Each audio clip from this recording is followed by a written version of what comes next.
अल्लाह सुब्हानहू ताला से जब हम दुआएँ करते हैं कि हमारे लव्ड वन्स जो हैं, फॉर एग्ज़ाम्पल हमारे दोस्त होते हैं, हमारे बहन-भाइयों में से, हमारे हमसाए में से, तो हमें नहीं पता लगता ना कि किसी के दिल में क्या है। तो फिर रसूल अल्लाह ने इसीलिए इतनी प्यारी दुआ सिखाई हमें कि ये दुआ माँगा करो, अल्लाहुम्मा इन्नी आऊज़ु बिका मिन जारि सू, ए अल्लाह मैं आपकी पनाह में आती हूँ बुरे हमसाए से। व मिन ज़ौजिन तुशय्यिबुनी क़ब्ल अल मशीब, देखिए अगर खामंद ये दुआ पढ़ते हैं तो वो बीवी के लिए है, और अगर बीवी पढ़ती है तो वो खामंद के लिए है, क्योंकि ज़ौज का लफ्ज़ दोनों के लिए आता है कि ऐसे जीवन साथी से जो मुझे बुढ़ापे से पहले बूढ़ा कर दे। व मिन वालिदी यकूनु अलैया रब्बा, और ऐसी औलाद से जो मेरे लिए वबाल बन जाए। व मिन मालिन यकूनु अलैया अज़ाबा, और ऐसे माल से जो मेरे लिए अज़ाब बन जाए। वमिन खलीलिम माकिरिन आइनुहु तरानी व कल्बुहु यरआनी, ऐसे दोस्त से जिसकी आंखें और दिल मेरी निगरानी करते रहे। किस बात से निगरानी करे? ए रॉ हसनतन दफनहा, अगर कोई मुझ में अच्छाई देखे तो उसे अपने पास रखे। ए रॉ सय्यतिन, और अगर मुझ में कोई बुराई देखे, अदाहा, तो उसका चर्चा कर दे। अल्लाह अकबर। इतनी प्यारी दुआ है कि आप इसका एक एक देखिए, हर रिश्ते को इसमें बयान किया कि अल्लाह सुब्हाना ताला हमें हर रिश्ते के शर से महफूज रखे। इसको याद कर लें। अगर आपको अरबी में याद नहीं रहती तो कोई बात नहीं, आप इसको उर्दू में याद कर लें, क्योंकि नबी सल्लल्लाहु अलैहि वसल्लम के कलमात इतने जामे कलमात हैं कि हम अपनी जुबान में अपनी अकल से अगर मांगने शुरू करेंगे तो हमारे पास इतनी लंबी स्टोरी बन जाती है। लेकिन आप देखिए कि इसमें कितनी खूबसूरती से रसूलुल्लाह सल्लल्लाहु अलैहि वसल्लम ने हर रिश्ते के बारे में कि उसके अल्लाह सुब्हानहू ताला उसके फितने से हमें महफूज रखे। बहुत प्यारी दुआ है। अल्लाह सुब्हानहू ताला हमें ये तौफीक अता करे कि हम अल्लाह सुब्हानहू ताला से दुआएं मांगते रहें और अल्लाह सुब्हानहू ताला हमारी दुआएं कबूल करते रहें। अल्लाह सुब्हानहू ताला हम सब पे अपनी रहमतें नाज़िल करे। सुबह शाम की दुआएं पढ़ के जरूर फूंक दिया करे, घर में भी, एवरीवेयर। अल्लाह सुब्हानहू ताला इंशाल्लाह सब जगह पे खैर और खैरियत रखेगा। दुआ जिसको पढ़ने से आसमान के सारे दरवाजे खुल जाते हैं। अब्दुल्ला बिन उमर रदी अल्लाह अन बयान करते हैं कि एक मरतबा वो नबी सल्लल्लाहु अलैहि वसल्लम के साथ नमाज पढ़े थे कि एक शख्स दाखिल होता है और उसने ये कलमात कहे कि अल्लाहु अकबर व कबीरा वल्हम्दुलिल्लाहि कसीरा सुबहान अल्लाहि बुकरतम व असीला। तो नबी सल्लल्लाहु अलैहि वसल्लम ने नमाज खत्म करने के बाद फरमाया कि कौन शख्स था जिसने ये कलमात कहे हैं? तो एक शख्स बोला कि या रसूल अल्लाह, मैंने ये कलमात कहे थे। तो नबी सल्लल्लाहु अलैहि वसल्लम ने कहा कि मुझे हैरत हुई कि इन कलमात की वजह से आसमान के सारे दरवाजे खोल दिए गए। इब्ने उमर रदी अल्लाह अन कहते हैं कि जब से मैंने ये बात नबी सल्लल्लाहु अलैहि वसल्लम से सुनी, मैंने जिंदगी में कभी ये कलमात तर्क नहीं किए। अल्लाह सुब्हानहू ताला हमें भी इनको पढ़ने की तौफीक अता करे। सुनन अबू दाऊद 873, ठीक है, 873। हजरत औफ बिन मालिक रवायत करते हैं कि मैंने एक रात रसूलुल्लाह सल्लल्लाहु अलैहि वसल्लम के पास क़याम किया और उस वक़्त उस रात को रसूलुल्लाह सल्लल्लाहु अलैहि वसल्लम ने नमाज में क़याम किया। तो क़याम में जैसे हम खड़े होकर नमाज पढ़ते हैं ना, तो क़याम में रसूलुल्लाह सल्लल्लाहु अलैहि वसल्लम ने सूरत बकरा की तलावत की। सबसे लंबी सूरा है कुरान पाक की। तो रसूलुल्लाह सल्लल्लाहु अलैहि वसल्लम ने अपने क़याम में सूरत अल बकरा की तलावत की, और जहाँ पे रहमत की आयत आती थी ना, तो वहाँ पे वो कहते हैं कि रसूलुल्लाह सल्लल्लाहु अलैहि वसल्लम रुकते थे और वो दुआ करते थे। और जहाँ पे कोई आयत ऐसी आती थी जो अजाब की आयत आती थी, तो रसूलुल्लाह सल्लल्लाहु अलैहि वसल्लम रुकते थे और वहाँ अल्लाह से पनाह मांगते थे। अल्लाह अकबर। अच्छा, ना सिर्फ ये, आप सोचे फिर वो रुकू में जाते हैं तो उन्होंने कहा कि रसूलुल्लाह सल्लल्लाहु अलैहि वसल्लम का रुकू उतना लंबा जितना लंबा उनका क़याम था। Can you imagine? रुकू में कौन सी दुआ पढ़ रहे थे? सुभान ज़िल जबरूती वल मलकूती वल किब्रियाई वल आज़मा, कि अल्लाह तू बड़ी किब्रियाई वाला है, तू बड़ी अजमत वाला है, और तू तेरी मल्क सारी की सारी मलकियत तेरी है। तो वो कॉन्सेप्ट आपके जहन में होगा ना कि आप अल्लाह सुब्हानहू ताला की बड़ाई इतनी बयान करें कि आप सोचे कि जितनी देर में सूरत अल बकरा कंप्लीट होती है उतनी देर में रसूलुल्लाह सल्लल्लाहु अलैहि वसल्लम अपने रुकू में यही दुआ रिपीटेडली पढ़ते रहे। अल्लाह अकबर। आप याद कर लीजिए, क्योंकि एक तो रसूल अल्लाह की सुन्नत है और उन्होंने सिखाया है, तो बस कोशिश किया करें कि वही दुआएं हम मांग सकें, तो अल्लाह सुब्हानहू तआला भी खुश होंगे, क्योंकि हम एक तो सुन्नत पे अमल कर रहे हैं और यही बेहतरीन तरीका है अल्लाह सुब्हानहू तआला को राजी करने के लिए भी। और फिर कहते हैं कि सुम्मा साजदा बिकदरी क़ियामा, अल्लाह अकबर, कि फिर आपने सजदा किया इस कदर लंबा जितना कि आपका क़याम था। और आप सल्लल्लाहु अलैहि वसल्लम सजदे में भी यही दुआ मांग रहे थे, सुब्हान ज़िल जबरूती वल मलकूती वल किब्रियाई वल अज़मा, अल्लाह अकबर। अच्छा, अब देखिए 2 सजदों में इतना लंबा सजदा किया। फिर रसूलुल्लाह सल्लल्लाहु अलैहि वसल्लम सेकंड रकअत के लिए जब खड़े होते हैं तो फरमाते हैं, ये सहाबी फरमाते हैं कि उसमें रसूलुल्लाह ने सूरत आले इमरान पढ़ी, कंप्लीट की, और इसके साथ एक और सूरत को भी मिलाया था। कितनी बड़ी बात है ना। बस हमें अल्लाह सुब्हानहू तआला तौफीक अता करे कि हम अपनी नमाजों को बेहतरीन कर सकें, हमारी जिंदगियां भी ऐसा कर दे कि दूर से देखने वाले ये कहें कि ये कोई अल्लाह वाला बंदा जा रहा है। क्योंकि अक्सर ये बात भी होती है कि लोग ये बात करते हैं ना कि हम किसी पे कोई बात नहीं कह सकते, ये तो उनका और अल्लाह का मामला है। लेकिन मैं हमेशा ये कहती हूँ कि अल्लाह ही ने हमें ये बताया, हमें कुरान ने ही ये सिखाया कि हम तो जाहिर पे गुमान करेंगे ना। अगर किसी का जाहिर ऐसा है कि जो अल्लाह सुब्हानहू तआला के अहकामात के बिल्कुल अगेंस्ट जा रहा है, तो हम उसको तो नहीं कह सकते ना कि वो अल्लाह के अहकामात वाला बंदा है। क्योंकि जो हदें हैं कुरान पाक में भी लगी, वो भी जाहिर पे हैं। ऐसा नहीं कि चोरी पे हाथ काटने की सजा है, तो ऐसा तो नहीं कि पहले देखें कि उस चोर के दिल में क्या था, क्योंकि वो तो अल्लाह का मामला है उसके साथ। तो देखे ना, अगर उसके दिल में ये था कि उसके पता नहीं क्या मजबूरी होगी उसने किया, नहीं, जाहिर पे हदें हैं तो जाहिर पे ही गुमान है। तो ऐसा हो नहीं सकता कि ईमान हमारे दिल में हो और हमारे जवारे पे नजर ना आए, हमारे अंदर, हमारे देखने वालों को ये ना पता चले कि इस बंदे में ईमान है या नहीं है। तो ऐसा कहने वाले भी, मैं कहती हूँ, हम अपने आप को धोखा दे रहे होते हैं बेसिकली। जो लोग ये कहते हैं ना कि नहीं, इसका मामला अल्लाह का और बंदे का मामला, ऑफ कोर्स अल्लाह और उसके बंदे का मामला है, दिल का मामला है।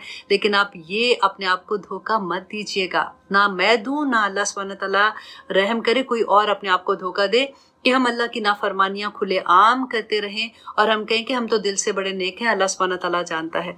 तो ऐसा कोई भी मामला नहीं है। क्योंकि ऑनेस्टली मैंने पहले भी आपसे ये बात कही थी ना, क्योंकि मैं वेकेशन पे हूँ तो मेरा दिल चाहता है कि लाइट तफसीर रखूँ, मैं ऐसी बात करूँ, मैं अल्लाह सुब्हानहू तआला के रहम पे, अल्लाह सुब्हानहू तआला की मोहब्बत पे, अल्लाह सुब्हानहू तआला की बख्शिश पे बात करूँ। लेकिन ऐसा लगता है कि ऊपर नीचे ऐसी आयात आ रही हैं कि मेरी, जैसे होता है ना कि ऑनेस्टली आंसू रोक के आयात बयान कर रही होती हूँ कि अल्लाह सुब्हानहू तआला ने इतना बैना बयान कर दिया, कुरान इतना खुला है कि क्या होगा। और ये तो हद ही मतलब है हमारे लिए कि अल्लाह सुब्हानहू तआला ने आखिरत की बात भी बता दी कि देखो उधर ये हो रहा है। मतलब हमें बिल्कुल ऐसे जैसे हम एक पिक्चर देख रहे हैं कि क़यामत के दिन अल्लाह सुब्हानहू तआला बता रहे हैं कि ये मामला हो रहा है वहां पे लोगों के साथ। तो देखो तुम अभी तो देखें, अमल का दरवाजा खुला हुआ है ना। सबसे बड़ी बात है तौबा का दरवाजा खुला है। अल्लाह से दुआ करें कि अल्लाह सुब्हानहू तआला हमें तौबा की तौफीक भी अता कर दे, क्योंकि तौफीक भी उसी की तरफ से आती है ना। और तौबा करके हम भी जम जाएं। आज मैं आप लोगों को एक ऐसा वाकया सुनाती हूँ जो मेरा बहुत फेवरेट है। हजरत उमर रदी अल्लाह अन्हु का वाकया है कि जब उन्होंने अपने बेटे के लिए अपनी बहू पसंद की थी तो उन्होंने क्या देखा था। सबसे पहले तो देखते हैं कि रसूलुल्लाह सल्लल्लाहु अलैहि वसल्लम ने हमारी क्या रहनुमाई की थी कि जब इंसान अपने लिए कोई बीवी तलाश करता है तो उसमें क्या चीजें देखता है। नंबर 1 ये कि उसका माल देखेगा, नंबर 2 ये कि उसका हस्ब नसब देखेगा, नंबर 3 ये कि उसकी खूबसूरती देखेगा, और नंबर 4 ये कि उसका तकवा। तो रसूलुल्लाह सल्लल्लाहु अलैहि वसल्लम ने फरमाया था कि तुम अपने लिए ऐसी बीवी देखना जिसमें ईमान और तकवा ज्यादा हो। इसी से मुझे हजरत उमर रदी अल्लाह अन्हु का एक वाकया याद आया। बहुत खूबसूरत वाकया था कि अमीरुल मोमिनीन थे, गश्त कर रहे थे। एक घर में से आवाज आई। एक माँ अपनी बेटी को कहती है कि बेटी उठो, क्योंकि सुबह हो चुकी है और दूध लेने वाला आने वाला है, तो यूं करो कि दूध में थोड़ा सा पानी मिला दो। और उस लड़की ने आगे से जवाब दिया, जो बेटी थी उस औरत की, उसने जवाब दिया कि माँ, अमीरुल मोमिनीन ने ये हुक्म दिया है कि पानी नहीं दूध में मिलाया जाएगा। तो माँ आगे से जवाब देती है कि यहाँ कौन से अमीरुल मोमिनीन तुम्हें देख रहे हैं। तो बेटी आगे से जवाब देती है कि अमीरुल मोमिनीन तो नहीं देख रहे, लेकिन अल्लाह सुब्हानहू तआला तो देख रहे हैं। हजरत उमर बाहर से ये सुन रहे थे। उन्होंने गौर से देखा कि ये कौन सा घर है। जब घर वापस गए तो अपने गुलाम को भेजा कि जाके इस घर से पता करो कि इनकी जो बेटी है उसकी कहीं बात तो नहीं हुई है या कोई रिश्ता ऑलरेडी उन्होंने तय तो नहीं किया।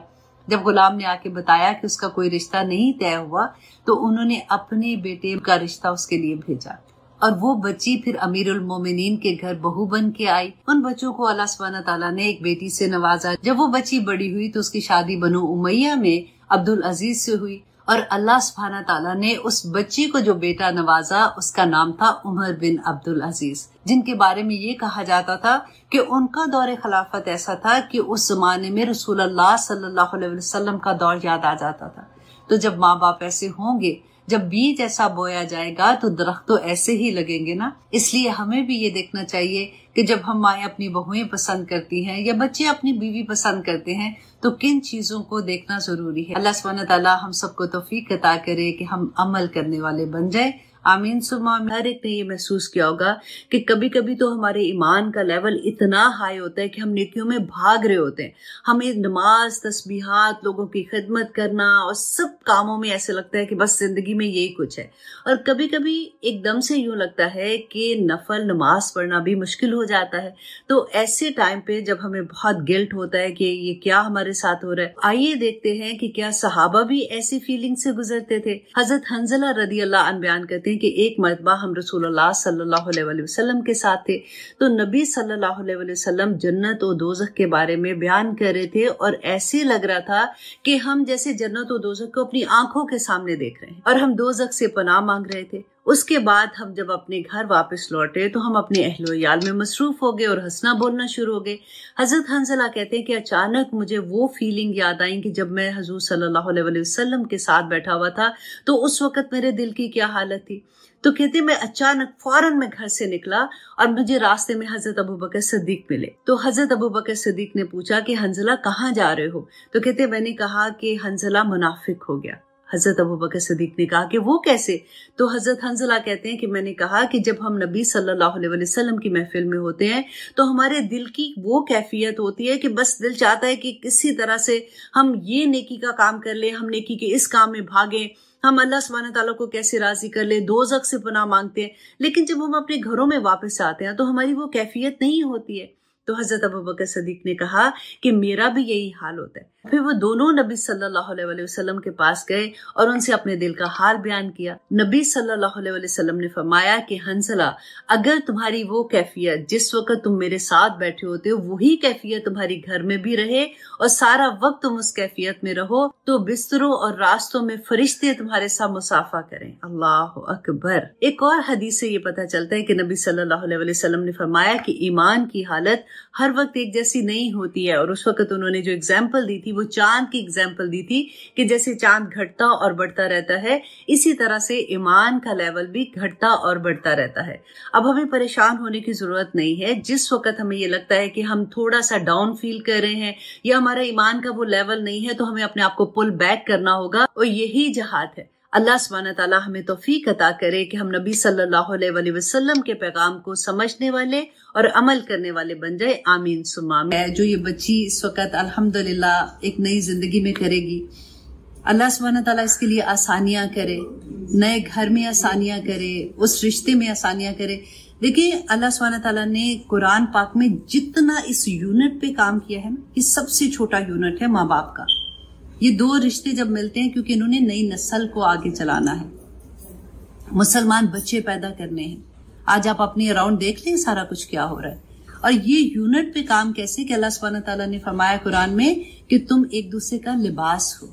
राइट, हस्बैंड बीवी का लिबास है और बीवी खामन का लिबास है। कैसे लिबास है? लिबास क्या करता है? आप सोचिए, आज हमने लिबास पहना तो क्या है? सबसे बड़ी बात, हमारे अंदर अगर कोई ऐब होगा ना हमारे जिस्म के अंदर, उसको छुपा लेता है। हम खूबसूरत लिबास पहन लेते हैं, अपनी चॉइस का लिबास पहन लेते हैं, अपने कलर्स जैसे हमें पसंद है पहन लेते हैं। उसके बाद लिबास क्या करता है? गर्मी है, सर्दी है, उससे बचाता है। राइट, लिबास आपकी शख्सियत को जाहिर करता है। लिबास जो भी अल्लाह सुब्हानहू तआला ने कहा ना, ढांप लेता है। अब जब एक नए रिश्ते में जाना है तो सबसे पहले, अब क्योंकि लड़का यहाँ पे है नहीं है तो हम उसकी बात नहीं करेंगे, हम तो औरतों की बात कर रहे हैं ना। अगर देखिए उस बच्चे में, आपके हस्बैंड में कोई ऐसी कमजोरी है, अपनी आदतों के लिहाज से आप कह सकते हो, क्योंकि हमें ये लगता है ना कि मैं तो परफेक्ट हूँ, मुझे तो सारा कुछ पता है ना, उनमें ये क्या मतलब, फिर हमें ऐसे होना शुरू हो जाता है। आपने सबसे पहले अपने खामन को बिल्कुल जैसे लिबास लपेट लेता है ना, उसकी कोई बात ना मजाक से ना ऐसी जस्ट फॉर द हैबिट के ऐसे मेरे साथ ऐसे करते हैं, वो ऐसे उनकी नेचर है, मुझे बिल्कुल अच्छा नहीं लगता, कपड़े उतार के नीचे फेंक के चले जाते हैं, अक्सर ही होता है, जूती वहां उतार के जाते हैं। ऐसी ऐसी चीजें होती है जो हम मजाक के तौर पे अपने फ्रेंड्स के साथ कर जाते हैं। अब देखिए ये बहुत बड़ी इमानत है, आपके हस्बैंड की हर चीज हर बात आपके लिए एक इमानत के तौर पे है, उसको आप दूसरों के साथ रिवील नहीं करोगे। दूसरी बात देखें, अल्लाह सुब्हानहू तआला ने इतना प्यारा रिश्ता बताया कि औरत तुम्हारे लिए खेती है, राइट। अब कभी इमेजिन करो कि एक किसान के लिए उसकी खेती कितनी इंपॉर्टेंट होती है। जब वो एक बीज बोता है और जब तक वो फल निकलता है, राइट, उस वक्त तक उसकी जान उठकी होती है, दिन रात मेहनत करके वो उस खेती में पानी डालता है। अगर कोई जड़ी बूटियां ऐसी आती हैं उनको निकाल के अगर बुरे बुरे लोग इर्द गिर्द आ जाएंगे उनको निकाल के बाहर फेंकना, उसको बिल्कुल आप उसी के साथ रिलेट करें। किस तरह से सर्दी गर्मी से बचाता है, उसको डर होता है कि रात को कोई जंगली जानवर आके कहीं पौधे ना खा जाए, वो फिर डिफरेंट तरह से उसकी हिफाजतें कर रहा होता है। इतना खूबसूरत अल्लाह सुब्हानहू तआला ने इस रिश्ते को बताया कि जैसी बीवी और खामन के लिए मुवद्दा का लफ्ज़ है कि द मोमेंट निकाह होता है ना, तो एक अजीब सी मोहब्बत, एक एहतराम मियाँ बीवी के दिल में एक दूसरे के लिए आ जाता है। अगर देखिए सबसे पहली बात है कि जिस घर में हमने जाना है ना, वो एक हस्बैंड नहीं होता, पूरा खानदान होता है। मैं हमेशा ये बात कहती हूँ कि पहले ना एक औरत जो है वो अपने घर को ऐसे रखती है जैसे चिड़िया ने अपने घोंसला रखा होता है। एक मुर्गी का सोचो कि अपने पैरों के नीचे अपने बच्चे को बिठा के, घर के अंदर बहुत सी चीजें होती है, बहुत सी चीजें ऐसी होती है हमें अच्छी नहीं लगती हैं, हमारे बच्चों में कोई खामियां ऐसी होती हैं, हम बाहर लोगों को नहीं बताते। हमने एक बड़ा अच्छा अपने घर का बाहर रखा होता है, मेरा घर, मेरे बच्चे, मेरा खानदान, मेरे ऐसे बात है। लेकिन द मोमेंट एक और बच्ची घर में आती है तो वो एक बच्ची नहीं होती, वो पूरा खानदान घर के अंदर आता है बेसिकली। फिर उस बच्ची पे बहुत भारी जिम्मेदारी हो जाती है कि ना सिर्फ खामद बल्कि अपने ससुराल की कोई बात भी बाहर ना करे, अपने माँ बाप के घर में जाके मजाक ना उड़ाए उसका। ये बहुत बड़ी चीजें हैं, क्योंकि आप पे अगर शुरू से देखिए, मैं हमेशा ये बात भी बच्चियों को कहती हूँ कि शुरू में जाके ना थोड़ा सब्र से जिप कर लो, हर एक को देखो कि किसकी क्या क्या नेचर है, कौन किस तरह का है। फिर उसके बाद जब आपको समझ आ जाती है कि इसमें इसको मैं ऐसे डील कर सकती हूँ, इसको मैं ऐसे डील कर सकती हूँ, तो बहुत आसानियां हो जाती हैं। जब शुरू में ही आपको जाके ये लगेगा कि मुझे तो ये पसंद नहीं है, आई डोंट लाइक दिस, इनके घर में तो ये होता है, अम्मियों के घर में तो ये होता है, सुबह सुबह मियाँ भी फोन कर देती, बेटा सब ठीक है कि नहीं है, बेटा कुछ। माओ को मैं रिक्वेस्ट करती हूँ, खुदा के लिए बच्चियों की जिंदगी से थोड़ी देर अलहदा हो जाओ। अब वो नई जिंदगी में जा रही है ना, उनको वक्त दो, वो वहां पे सेटल डाउन हो जाए। उनको कभी इनकरेज ना करो उसके लिए कि अच्छा, उनसे पूछो भी ना, अगर वो कभी बताने की कोशिश करे उनको रोक दो कि बेटा नहीं, आई एम नॉट इंटरेस्टेड। अब वो बच्ची बड़ी, देखिए कहते हैं ना कि किसी ने पूछा बच्चों की तरबियत के लिए, तो उन्होंने कहा कि जब बच्चा 7 साल का होता है ना, तो उस वक्त तक 7 साल तक उसको कोई गलत काम भी करता है, शरारतें करते हैं कुछ भी, तो उनको गले से लगा के प्यार से बेटा ना करो, बेटा ना करो, कभी उनको मारो नहीं, उनके साथ ज्यादती नहीं करो, उनको ऐसे ह्यूमिलिएट ना करो। माँ का बड़ा एक किरदार होता है। 7 साल के बाद ना फिर अगले 7 साल, मतलब 14 साल का जब बच्चा होता है, ये वो टाइम होता है जब बच्चे की तरबियत करने का वक्त होता है, जिसमें आप उसको फिर डांटें भी, अगर वो कोई गलत काम करता है या कुछ भी, उस वक्त समझाओ भी उनको।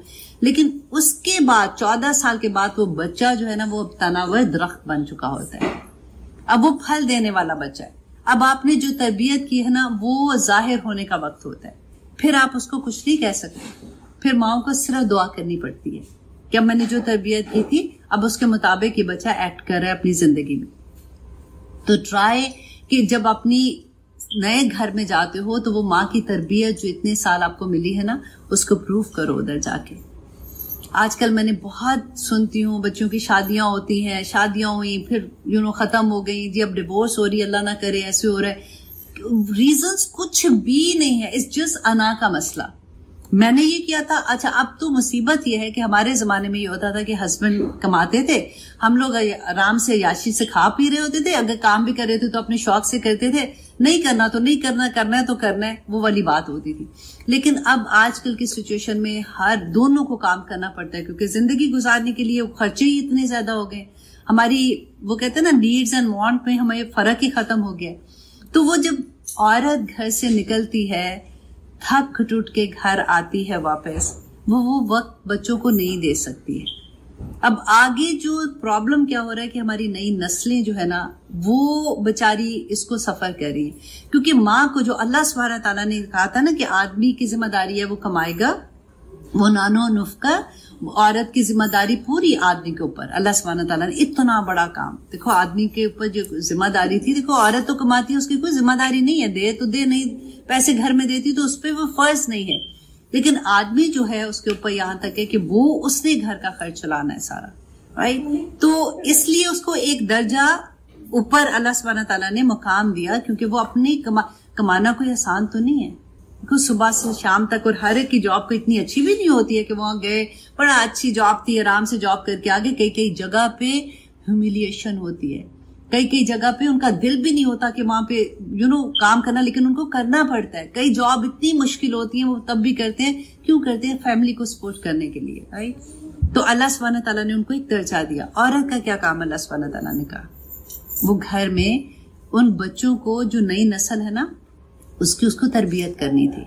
मना नहीं है, मैं फिर आपको कहूं, औरत को अल्लाह सुब्हानहू तआला ने एक नई, और ये बहुत बड़ी जिम्मेदारी थी, बहुत बड़ी जिम्मेदारी, कि वो नई नस्ल को तैयार करना था, एक बेहतरीन मुसलमान बना के। लोग कहते हैं इंसान अच्छी होने चाहिए, मैं हमेशा ये बात भी कहती हूँ कि हर जो अल्लाह को नहीं मानता काफिर है, वो भी अच्छा इंसान है, हो सकता है ना, अच्छे इंसान तो हर कोई हो सकता है, लेकिन हर अच्छा इंसान अच्छा मुसलमान नहीं है। तो हमने अच्छे और हर अच्छा मुसलमान, आई एम टॉकिंग अबाउट अच्छा मुसलमान, 110% अच्छा इंसान होगा।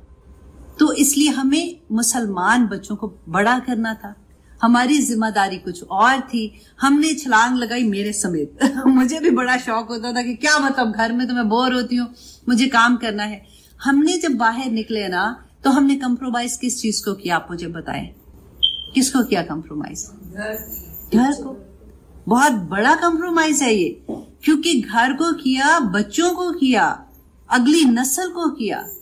तो औरत को अपना मुकाम, मैं इसको बात करने लगूं तो मुझे लगता है मैं 10 दिन भी इस टॉपिक पे बात कर सकती हूँ, लेकिन क्योंकि वक्त इतना कम होता है, अब आप पे है, आप सोचो इस बात को कि अल्लाह सुब्हानहू तआला ने मुझे इस दुनिया में क्यों भेजा है, मेरा मकसद क्या है, मैं क्या वो मकसद पूरा कर रही हूँ। अल्लाह सुब्हानहू तआला ने जो नेमतें दी हैं, हाथ, पांव, नाक, आंखें, सब कुछ, क्या वो अल्लाह सुब्हानहू तआला के अहकामात के मुताबिक गुजार रहे हैं? क्या हम हक अदा करें आंखों का? हम डिजर्व तो नहीं करते थे, अल्लाह की नेमत है ना, अल्लाह ने आंखें दी हैं, अल्लाह की नेमत है, उसका शुक्र कैसे अदा करते हो? अल्लाह सुब्हानहू तआला ने कहा ना कि शुक्र अदा करो। आंखों का शुक्र क्या होगा? मैं उन आंखों से वो चीज नहीं देखूंगी जो मेरे रब को पसंद नहीं है, मैं वो चीज नहीं देखूंगी। मैं उस पांव का शुक्र क्या है? मैं ऐसी जगहों पे नहीं जाऊंगी जब मेरे रब की नाफरमानियां हो रही हैं। मेरे दिल का शुक्र क्या है? मेरे दिल में हमेशा अल्लाह की याद रहेगी। हमें किसी ने बताया ही नहीं है, नेकी करना कोई मुश्किल काम नहीं है वल्लाही। आज मैं आपको ये कह दूं ना, आपकी कोई प्रॉब्लम हो कि